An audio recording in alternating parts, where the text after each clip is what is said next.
Are the baked beans. This is the final product.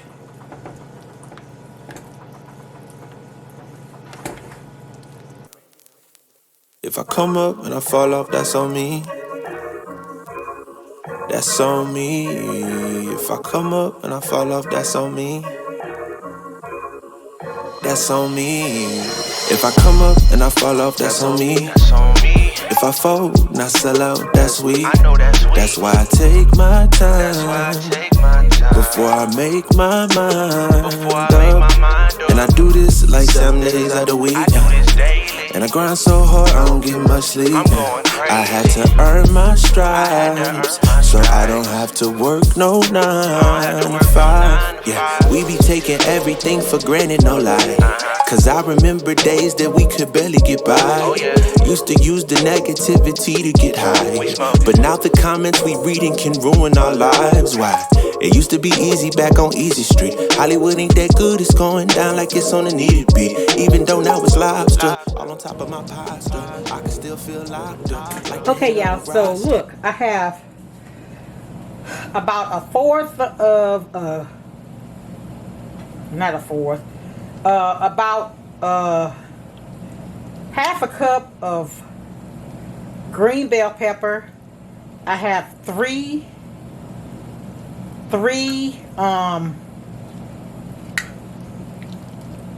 slices of bacon, and I've added it to this.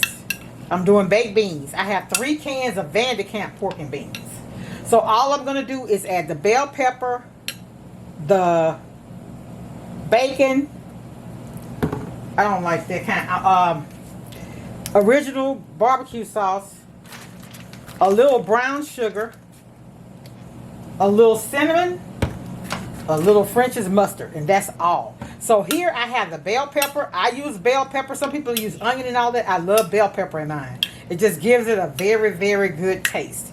The reason why I put a little cinnamon is I don't like anything raw. So you add a little cinnamon to bring the rawness down. I don't want this to taste like cinnamon rolls, though. Just a little cinnamon. So we're going to, and I don't measure this. If I had to guess, I would say about, what's that? Maybe a half a cup of barbecue sauce, because I do like it to have a barbecue flavor to it. And then I put about, what's that, about a tablespoon of mustard. I love French's. And I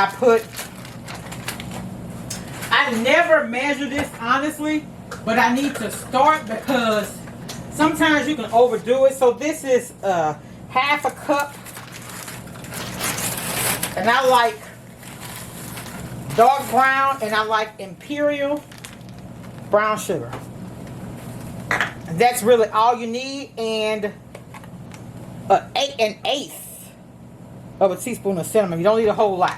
You don't want it to taste like you're making potato pie or anything like that. You just want a little cinnamon in there. Like I said, that's to get the rawness out. And so I don't usually measure, but we're going to see what this tastes like. And normally I'll use the fat off of the bacon, but that's some bacon I had actually put it in the freezer. But you don't want your baked beans too sweet, though. You really don't. And it smells so good.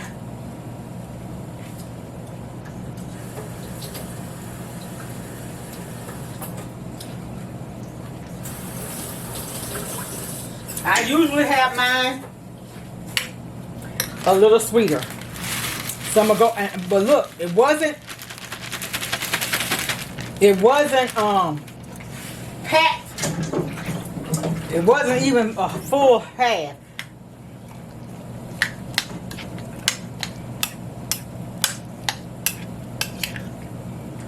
And I'm gonna put, I had this sweet brown sugar. I'm gonna use the rest of it. Let's see what the date is on here. I'm gonna use the rest of this. I had this left after I did a barbecue, my last barbecue. And I like, my preference is Kraft. Whatever you choose, whichever is your favorite, that's what you use, okay? And y'all, that's gonna be it. You don't want to make this too sweet because, so here's the thing. It's baked beans, not sugar beans. You don't want sugar to be the most prevalent, ingredient. So you just want that to accentuate the flavor, not to take over. Okay, let's see what it tastes like now. Let's do it. And that's it. So that's the baked beans. We're going to put those in the oven on 375. Let that cook. We'll be back. Alright, y'all. So here are the baked beans. This is the final product.